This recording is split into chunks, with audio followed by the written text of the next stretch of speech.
కథాభిమానులకి స్వాగతం. ఈరోజు వినబోయే కథ సెల్వాన్ని పంపించేస్తా. రచయిత్రి డాక్టర్ శైలజా చందు గారు. ఈ కథ 2020లో శైలజా చందు గారి బ్లాగ్లో ప్రచురితమైంది. మరి వినండి, సెల్వాన్ని పంపించేస్తా.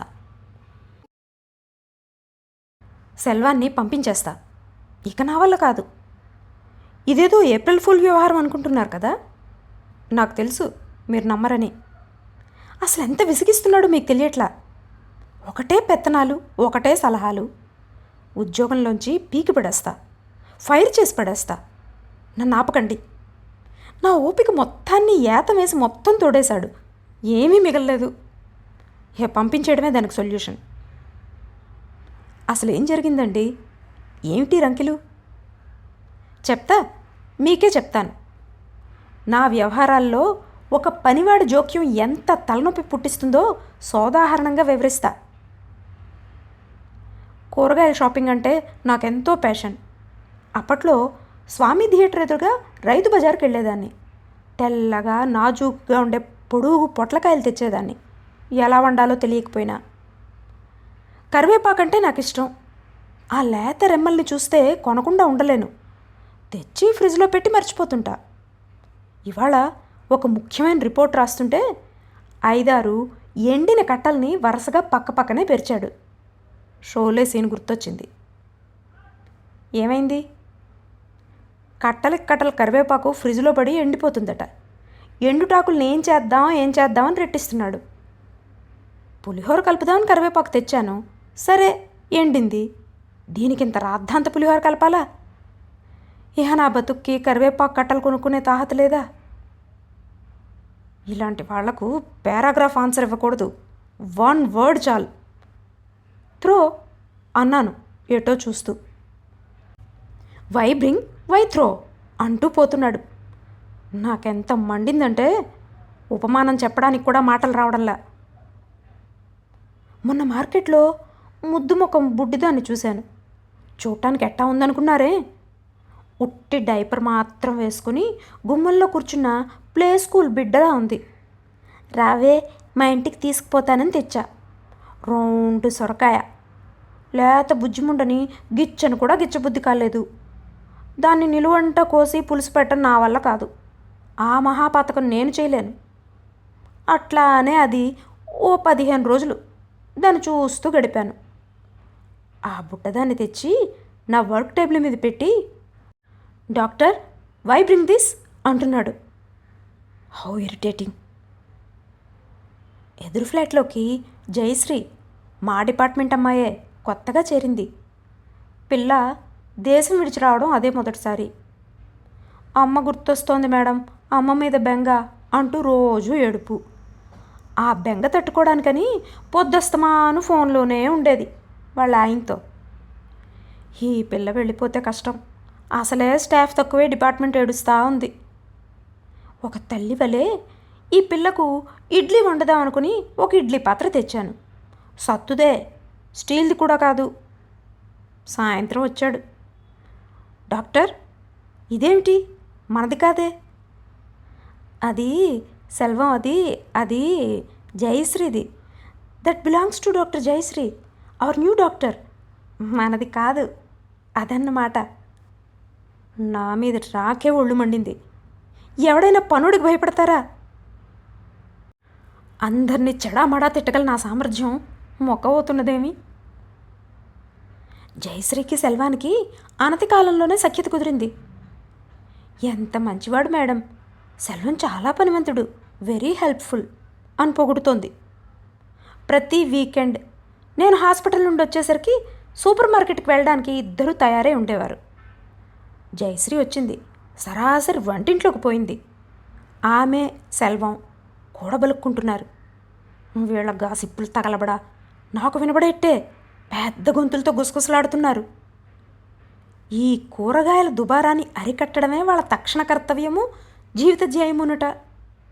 రంగమ్మ మంగమ్మ పాట సెట్ చేసుకుని కారులో ఎదురు చూస్తున్నారు. మార్గమధ్యాన జయశ్రీ వెనక కూర్చుని ఉన్న సెల్వంతో ముచ్చటిస్తోంది. సెల్వం, సినిమాలు చూస్తావా అని అడుగుతోంది. ఆ మధ్యన వచ్చిన సర్కార్ అనే సినిమా చూశానని, విజయ్ తన అభిమాన హీరో అని చెప్తున్నాడు. వాళ్ళ కబుర్లు వింటున్నా, కానీ విననట్లు డాంబికత ప్రదర్శిస్తున్నా. సూపర్ మార్కెట్కి వెళ్ళగానే జయశ్రీ సెల్వము కలిపి బళ్ళను వేగంగా తోలుకుంటూ పోయారు. నా చేతిలో కూడా ఒక బండి ఉంది. అది ఎడంవైపు తోస్తుంటే కుడివైపుకి వెళ్తోంది. గట్టిగా ఆలోచించి కుడివైపుకు తోశాను. కుడివైపుకే వెళ్తోంది. హెప్ప అని దాన్ని పక్కన పడేసి చెప్పులు అమ్మే చోట కూర్చున్నా. అక్కడైతే కుషన్ వేసిన బెంచీలు ఉంటాయి, కూర్చోవచ్చు. నా మొబైల్ తీసి ఇయర్ ఫోన్స్ తీశాను. దానికి పడ్డ 1000 ముళ్ళలో సగం మాత్రం విప్పతీసి చెవిలో పెట్టుకున్నా. నే పాటలు వింటుంటే 10 తులాల తోటకూర, 5 తులాల పచ్చిమిరపకాయలు తూకం వేయించి కాణీకి మినప్పప్పు కూడా కట్టించుకొచ్చాడు. ఒక్క పాట అయినా వినలేదు, అప్పుడే వచ్చాడు. నీకోసం షాపింగ్ కూడా చేసుకో. అర్థం కాలేదు. అలాగే నిలబడ్డాడు. నీకు కావాల్సినవి ఏమిటో తీసుకో సెల్వం. వెళ్ళాడు. నేను పింగాణి కప్పుల దగ్గర నిలబడి వాటి సోకులు చూస్తున్నాను. ఎప్పుడొచ్చాడో వెనకే నిలబడి, doctor, more cups in house. సెల్వమార్జాలాన్ని చంకన పెట్టుకొచ్చాను కదా, సంగతే మర్చిపోయా. కొనట్లేదులే, జస్ట్ చూస్తున్నా. ఏం తెచ్చుకున్నావు? చూపించాడు. బండిలో అన్నిటికన్నా పెద్దగా ఉందది. బూజుకర్ర. ఇదేంటి సెల్వం, బూజుకర్ర? ఇది నా కోసం డాక్టర్. నీ కోసం షాపింగ్ అంటే? జయశ్రీ నెత్తి కొట్టుకొని విడమర్చి చెప్తోంది. నాకున్న అభిరుచుల్లో కాఫీ మొగ్గులు కొనడం ఒకటి. అది వరకు మాసపత్రికకి కథలందించే టైంలో నెలకో మొగ్గైనా కొనేదాన్ని. మగ్గుతో కాఫీ తెచ్చుకొని రీడింగ్ రూమ్లోంచి కనిపించే ఆకాశం ముక్క వంక తీక్షణంగా చూస్తూ ఆలోచించేదాన్ని. నేనేం ఆలోచించేదాన్నో తెలుసుకోవాలనుందా? తెల్ల వంకాయలతోనే ఎర్ర పచ్చడి పడతారేమి? 3వ తరగతిలో ఉండగా పట్టిన ఆవకాయ వంటి ఘనమైన ఆవకాయ మా అమ్మ మళ్ళీ పట్టలేదెందుకని? పోగొట్టుకున్న నైపుణ్యం తిరిగి పొందాలని ప్రయత్నించదేమి? ఆవిడ ఫామ్ కోల్పోవడంపై కుటుంబ సభ్యులెవరూ పెదవి మెదపరే? నాకేనా అన్ని బాధ్యతలు? చెద్దన్నంలో చింతకాయ పచ్చడి కలపడం తప్పే కాదు, సిఎస్ఆర్కు సావిత్రిని కట్టబెట్టినంత పాపం కూడా. వేడన్నమే కదా, దానికి ఈడు జోడైన ఏఎన్ఆర్. ఇలా ఆలోచిస్తూ ఉంటే చూస్తూనే ఈవినింగ్ రౌండ్స్ టైం అయిపోయింది. ఒక్క ముక్క కూడా టైప్ చేయలేదే. ఎదురుగా కాఫీ మగ్గు ఉంది. ఇదేదో సోంబేరు మగ్గులా ఉంది. రేపు చురికి వంటి కొత్త మగ్గు తెస్తా. కథ రాయించగల మగ్గు కొంట. అలా రకరకాల కప్పులతో కప్బోర్డ్ కళకళలాడుతోంది. ఓనాడు, డాక్టర్, ఒక్కదానివి ఇంట్లో ఇన్ని కప్పులు ఎందుకు అన్నాడు. అంతే. ఇక నా రోషం ఉవ్వెత్తున నింగికెక్సింది. కోపం కపాలాన్ని ఛేదించుకుంటూ పోయి నషాళాంబరాన్ని తాకింది. గచ్చు మీద మచ్చలు, తుచ్చమైన బొచ్చులు, పీచుతో రాచుకునే మ్లేచ్చుడికేమి తెలిసినోయ్ కథ రాయడం అంటే. పోయి అంట్లు ముందేసుకుని చక్కగా చదువుకో అంటూ మండిపడ్డా. లోపల పైకేమీ అనలేదులేండి. అదిగో ఏమీ అనలేకపోవడమే నాకు నచ్చట్లా. అబ్బబ్బా, నా వల్ల కాదు, పొమ్మంటాను. ఏ కారణంతో పొమ్మనాలి? ఒక కాఫీ తాగితే సరి. ఏదో ఒక ఆలోచన రాకపోదు. పాలు పొయ్యి మీద పెట్టి కూర్చుని కళ్ళు మూసుకున్నా. ఏదో వాసనతో కళ్ళు తెరిచి వంటింట్లోకి పరిగెత్తి చూస్తే పాలగిన్నె 1001 మాడిపోయింది. ఎప్పటికప్పుడు బరబరా పరపరా తోమి కొత్త దానిలా మెరిపిస్తాడనుకోండి. కానీ ఈసారి గిన్నె అతనికి ఇవ్వకూడదు. సెల్వం వచ్చే లోపల మనమే తోముపడేయాలి. అన్నీ రెక్కి నిర్వహించిపోయాను. లెక్కకు మించి మాడి చచ్చింది. నా వల్ల కాలేదు. పోనీ దీన్ని గోడవతల పారేస్తే? అమ్మో, సెల్వానికి దొరికితే? గిన్నె వై గోడ జంప్ డాక్టర్ అనుకుంటా వస్తాడు. అదొక అప్రదిష్ట. ఈ సెకండ్ సెల్వాన్ని ఏమీ చేయలేకపోతున్నా బాధతో కుర్చీలో కాసిన ముళ్ళు పరుచుకొని కూర్చుంటున్నా. ఎప్పుడో వస్తుంది, టైం వస్తుంది, నాకు వస్తుంది.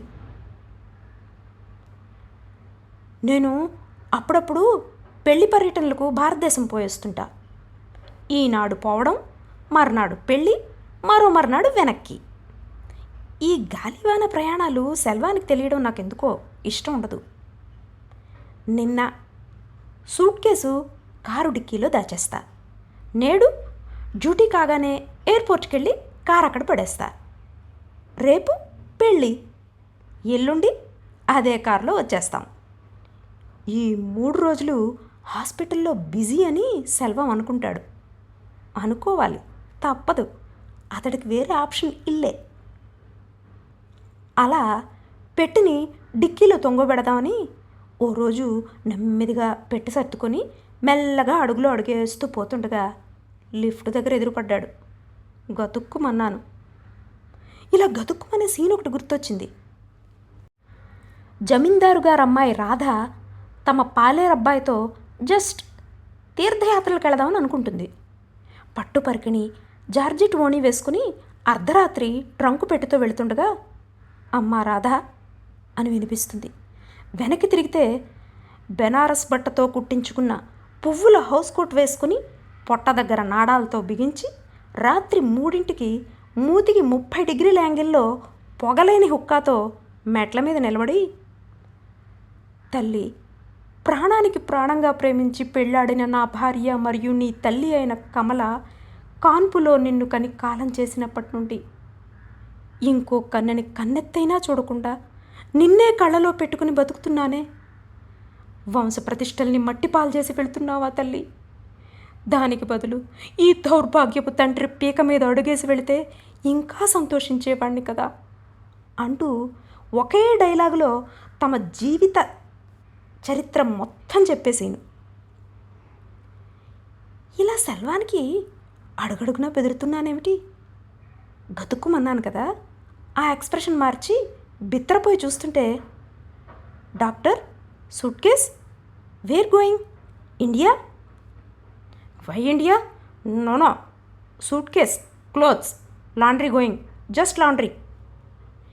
ఈ అబద్ధాలేమిటి, ఈ తత్తర్లేంటి? ఇలా కాదు, సెల్వాన్ని మాన్పించేస్తాను. స్వేచ్ఛ స్వాతంత్ర్యాలతో అంట్లు నేనే తోముకుంటాను. స్వేచ్ఛ లేని బతుకెందుకు? ఉతికి దండం మీద వెయ్యినా? సూపర్ స్టార్ కృష్ణ పాట ఒకటి పాడుతూ నిర్ణయం తీసుకున్నాను. ఓ వీకెండ్ నాడు మా డిపార్ట్మెంట్లో డాక్టర్లకు అప్రైజల్ రిపోర్ట్స్ తయారు చేస్తున్నాను. కొందరి తోకలు మృదువుగా నిమృతూ ట్రిమ్ చేస్తూ మరికొందరివి మొదలంటా కత్తిరించి పారేస్తున్నా. అటువంటి సమయంలో లోకాధినేత్రినేమోనన్న సహజమైన భావన నాలో నిండింది. లోకజన తోకల సెలూన్ అధినేతగా నన్ను నేను ఊహించుతూ ఉండగా డాక్టర్ అంటూ వచ్చాడు. ఏమిరా సెల్వం, నీకు కూడా రాయాలనా ఏమి అప్రైజల్? సున్నం వేసి సున్నం పెడతా రా అంటూ జయప్రకాష్ రెడ్డి డిక్షన్లో స్వాగతం పలికింది. పైకి మాత్రం వాట్ సెల్వం? పీటర్ వీసా పొడిగించనంటున్నాడు, మా దేశం పంపించేస్తానంటున్నాడు. ఏడిశాడు, నోరు మూసుకోమన్నాను చెప్పు. పీటర్ ఎవరో, నా మాట ఎందుకు వింటాడోనని మీకు డౌట్ వచ్చింది కదా. అదంతా నాకు తెలియదు. నాకు నచ్చనివి జరుగుతుంటే నా వైఖరి ఇలాగే ఉంటుంది, అంతే. డాక్టర్, నీకు పీటర్ ఎవరో తెలియదు. ఇదిగో ఈ రఠమతమే నాకు మండేది. పా, just go out of my sight. మనసులో రుసరుసలాడాను. ఇండియా వెళ్తున్నా, ముఖ్యమైన పెళ్ళి. ఏనాడైనా ఎయిర్పోర్ట్కి వెళ్ళాలంటే చాలు, ఎక్కడ లేని పనులు వెంటపడతాయి. ఎప్పుడు చివరి నిమిషంలో ఫ్లైట్ రన్నింగ్లో ఉండగా రెక్క పట్టుకుని ఎక్కడమే. ఆ రోజు కూడా అలాగే అయింది. ఇంకా 2 గంటల్లో ఫ్లైట్. ఈ హడావుల్లో సొంత డ్రైవింగ్ ఎందుకులే అని రాధాకృష్ణని రమ్మన్నాను. కారు ఎక్కబోతుంటే వచ్చాడు సెల్వం. సెల్వం కంట్లో నీరు కారుతోంది, నలకపడింది అనుకుంటా. అవును, నన్ను విసిగించిన వారిని ఆ పరమాత్ముడు ఉపేక్షించడు, ఇలానే పగపడతాడు. చూస్తే రెండో కంట్లో కూడా నీరు కారుతున్నది. మొదటిదాన్ని ఓదారుస్తుందన్నమాట. మనం తగ్గకూడదు. కారు అద్దం మాత్రం దించి, వాట్ హ్యాపెండోయ్ సెల్వం, కంట్లో నలక వంట్లో నలత. 2 రోజుల్లో వెళ్తున్నా డాక్టర్. పర్లేదులే వెళ్ళు, నేను పెళ్ళికి వెళ్తున్నాలే, మళ్ళీ ఎప్పుడు వస్తావు? ఇంక రాను డాక్టర్. కారు దిగాను. వెళ్ళడం ఏమిటి సెల్వం? కాంట్రాక్ట్ అయిపోయింది డాక్టర్. ఆ పీటర్ నెంబర్ ఇవ్వు సెల్వం, మాట్లాడతా. కుదరదు డాక్టర్, అమ్మ కూడా వచ్చేయమంది. చెవుల్లో నిశ్శబ్దం. నే వచ్చే వరకు ఉండు. మీరు వచ్చేసరికి నేను ఉంటాను డాక్టర్. టికెట్ కూడా ఇచ్చాడు పీటర్. ఇదేమిటి ఇలా అయింది? వాచి బట్టలు కొనాలనుకున్నాను, ఇంతవరకు ఏమీ ఇవ్వలేదు, జీతం తప్ప. గబగబా పైకి వెళ్ళాను. ఏదైనా ఇవ్వాలనుకుంటూ బీరువా వెతుకుతుంటే చీరలన్నీ కింద పడ్డాయి. వాటిల్లో ఒక కొత్త చీర కనబడింది. అది కొని 4 ఏళ్ళయింది, ఇంకా ప్యాకెట్లోనే ఉంది. ఎప్పుడు కట్టాలని చూసినా మరీ పెళ్లి చీరలా ఉందని పక్కన పెట్టేస్తున్నా. అది కిందకి తెచ్చి, నీ భార్యకి ఇవ్వు సెల్వం అన్నా. నాకు పెళ్లి కాలేదుగా డాక్టర్. అవుతుందిలే, అయ్యాక అమ్మాయికి ఇవ్వు, టచ్లో ఉంటూ. I'm sad doctor. చొక్కా ఎత్తి కళ్ళు తుడుచుకుంటున్నాడు. రాధాకృష్ణన్ వాచి చూసుకుంటూ, మేడం టైం అవుతుంది అన్నాడు. Sorry doctor, you go. తలుపు తీసి పట్టుకున్నాడు. కారు ఎక్కాను. క్రైసిస్లో రాయిలా ఉండాలని స్టాఫ్కి చెప్తాను, కానీ ఇంత రాయినేంటి? నా కళ్ళలో ఏ నలక పడదేమి? 3వ రోజున ఇండియా నుండి తిరిగి వచ్చా. ఎయిర్పోర్ట్ నుండి తిరిగి వస్తుంటే అనిపించింది, సెల్వం ఇంక ఇంటికి రాడు కదా, శ్రీలంక వెళ్ళిపోయి ఉంటాడు. ఇంకొద్దిగా బాగా చూసుకొని ఉంటే బాగుండేది. మనుషులు వెళ్ళాక కానీ విలువ తెలిసిరాదా? ఎప్పటికి బాగుపడేది? ఇంటి తలుపు తీస్తుంటే జయశ్రీ బయటకు వచ్చింది. మేడం వచ్చారా అంటూ ఈ 2 రోజుల విశేషాలు చెప్తూ కూర్చుంది. సెల్వం ఐసీయూలో పనిచేసేవాడు. ఐసీయూ నర్సులంతా సెల్వంకు పెద్ద పార్టీ ఇచ్చారని, పెద్ద కేక్ తెచ్చారని చెప్పింది. పార్టీ అయ్యాక మీరు లేరని ఏడుస్తూ కూర్చున్నాడు మేడం. ఈ పాటికి వెళ్ళిపోయి ఉంటాడుగా? లేదు మేడం, వెళ్ళలేదు, ఇక్కడే ఉన్నాడు. మీరు వచ్చే వరకు పోనని పీటర్తో గొడవాడి టికెట్ మార్పించుకున్నాడు.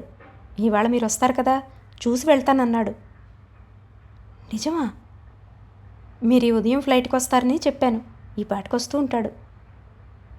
100 ఏళ్ళు వచ్చాడు, కానీ సెల్వంలాగా లేడు. నన్ను బెదరగొట్టే సెల్వం కాదితను. తుఫాన్లో చిక్కుకున్న పక్షిలా ఉన్నాడు. కళ్ళలో ఆ బేలతనం ఎప్పుడూ లేదు. ఏమైంది సెల్వం, ఏమిటిలా ఉన్నావు? కూర్చుని వెక్కి వెక్కి ఏడ్చాడు. జయశ్రీ కూడా దుఃఖం ఆపుకోలేదు. మనుషుల ముందు ఏడవడం నాకు కుదరదు. చెరువులో జడివాన గట్టు పొంగదు. కాసేపు మౌనంగా ఉండి పిల్లల్నిద్దరినీ సముదాయించినట్టు కసిరాను. సరే ఏంటి ఏడుపు, ఊరుకోండి. ఎల్లకాలం ఒకే చోట ఉండడం ఎలా కుదురుతుంది? లేవండి, లూలుకి వెళ్దాం. సెల్వాన్కి వాచి కొందాం, జయశ్రీతో చెప్పాను. దారిలో ఎన్నో సంగతులు చెప్పాడు. ఇక్కడికొచ్చి 4 ఏళ్ళు అవుతోందట. కుటుంబం గురించి చెప్పాడు. ఇంటికెళ్ళగానే పెళ్లి చేయడానికి సంబంధాలు, తల్లి అన్న ఎదురు చూస్తున్నారట. వారిద్దరూ షాపింగ్ స్నేహితులు. కారులో వెళ్ళినంతసేపు ఏమిటేమిటో కబుర్లు చెప్పుకుంటున్నారు. జయశ్రీ ఆట పట్టిస్తోంది. పెళ్లి కూతురు ఫోటో పంపు, పెళ్లి కార్డు పంపు సెల్వం, తప్పకుండా వస్తాం. టికెట్లు కూడా పంపు. ప్రతి దానికి అలాగేనంటున్నాడు. సెల్వం వారానికి 2 రోజులు వచ్చేవాడు, ఆదివారం బుధవారం. ఆ 2 రోజులు ఇంటికి వెళ్ళాలంటే పండగే. ఎప్పుడూ తప్ప ఎదురుపడేవాడు కాదు. నేను వచ్చేసరికి ఇల్లు శుభ్రం చేసి వెళ్ళిపోయేవాడు. సెల్వం చేసిన ఇంట్లోకి అడుగు పెట్టడం అంటే తళతళలాడే శాంతి నిలయంలోకి అయినట్టే. అప్పుడప్పుడు బాత్రూమ్ ముందు నిలబడి ఆ మెరుపులు సొగసులు చూస్తూ ఉండేదాన్ని. ఆ ఇల్లు వాకిలి అదంతా ఇప్పుడు ఎట్టా సెల్వం? నువ్వు లేకపోతే చాలా కష్టం. సిగ్గులేనితనానికి టీషర్ట్ కూడా ఎందుకు? నా గోలే నాకు ముఖ్యం. డాక్టర్, వెంకటేశాన్ని పనిలోకి రమ్మన్నాను, అన్నీ చెప్పాను, డోంట్ వర్రీ. అతనికి ఫోన్ చేసి చెప్తున్నాడు, సైలెంట్గా పని చేయాలని, అధికం పేసవద్దని. పేసడం అంటే మాట్లాడడమే కదా. నీహార్ చేతికి నల్ల వాచి ఉంటుంది, లుక్ స్టైలిష్. నల్ల వాచి తీసుకోమన్నాను కానీ వాళ్ళిద్దరికీ గోల్డెన్ వాచ్ నచ్చింది. ఇవ్వాలనుకున్నవి ఒక కవర్లో పెట్టి ఇచ్చాను. మేము ఇంటికి వెళ్ళేసరికి పీటర్ కారుతో రెడీగా ఉన్నాడు. జాగ్రత్త సెల్వం, టచ్లో ఉండు, పెళ్ళికి కబురు చేయడం మర్చిపోకు. షాపింగ్ నుండి వచ్చేసరికి మొహం తేటపడింది. నిన్ను చాలా మిస్ అవుతాను సెల్వం, ఎంతో హెల్ప్ చేసావు. I will never find a person like you. మొన్నట్లా ఏడవలేదు కానీ మళ్ళీ అదే మాట. I'm sad doctor. దిగులు పడక సెల్వం, అంతా మంచి జరుగుతుంది, సంతోషంగా వెళ్ళు. పెళ్ళికి పిలవడం మర్చిపోకు. నా కంట్లో కూడా నలక పడింది, తడి తెలుస్తోంది. మేమిద్దరమే షాపింగ్కి వెళ్ళాం అన్నాడు. సెల్వం సంగతులే చెప్తోంది జయశ్రీ. పెళ్ళి కుదిరిందిట, పిల్ల ఫోటో పంపించాడు అని ఫోన్లో చూపెట్టాను. చక్కని జంట అవుతారు మేడం, మెచ్చుకుంది. షాపింగ్ ట్రాలీ తోస్తున్నాను. ఎప్పట్లానే ఇటు తోస్తే అటు పోతున్నది. మీకేమీ తెలియదని సెల్వంకు భయం మేడం, ఎన్ని జాగ్రత్తలు చెప్పాడో. నాకేం తెలియకపోవడం ఏమిటి? వాటర్ బిల్లులు, కరెంటు బిల్లులు కట్టడం రాదని, లాండ్రీ ఎక్కడో తెలియదని, కారు తాళం పారేసుకుంటారని, పాలు పొయ్యి మీద పెట్టి మర్చిపోతారని. బండి తోస్తూ ఆగాను. జయశ్రీ, సెల్వం పెళ్ళికి వెళ్దామా? శ్రీలంక, నాకు తోడొస్తావా అడిగాను. మేడం, తప్పకుండా వెళ్దాం, ఎగిరి గంతేసింది. వెంటనే వాళ్ళ ఆయనకు ఫోన్ చేసి చెప్పింది. కాఫీ మొగ్గుల దగ్గరకు వచ్చాను. నేను ఇది వరకు చూడని కొత్త మొగ్గులు వేళ్లాడుతున్నాయి, తెల్లనివి, మనసు దోచే డిజైన్స్. ఏది తీసుకోవాలో కూడా తెలుసుకోలేకపోతున్నాను. వాటి వంకే చూస్తున్నా. అప్రయత్నంగా వెనక్కి తిరిగి చూశాను. సెల్వం లేడు. తీసుకోలే సెల్వం, నాకెందుకు కప్పులు? నేనేమైనా కథలు రాస్తున్నానా? వద్దు, కప్పులు మొగ్గులు నాకేమీ వద్దు. బండి నెట్టుకుంటూ వెళ్ళిపోయా. సెల్వం పెళ్లి జరిగి 2 రోజులు అవుతోంది. అంతా బాగుంటే నేను జయశ్రీ వెళ్దాం అనుకున్నాం.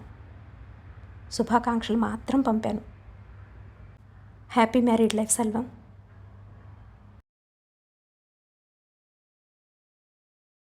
ఇది డాక్టర్ శైలజా చందు గారి సెల్వాన్ని పంపించేస్తా కథ. ఇది ఈసారికి. వచ్చేసారి మరో మంచి కథతో కలుద్దాం. అంతవరకు సెలవు. నమస్కారం.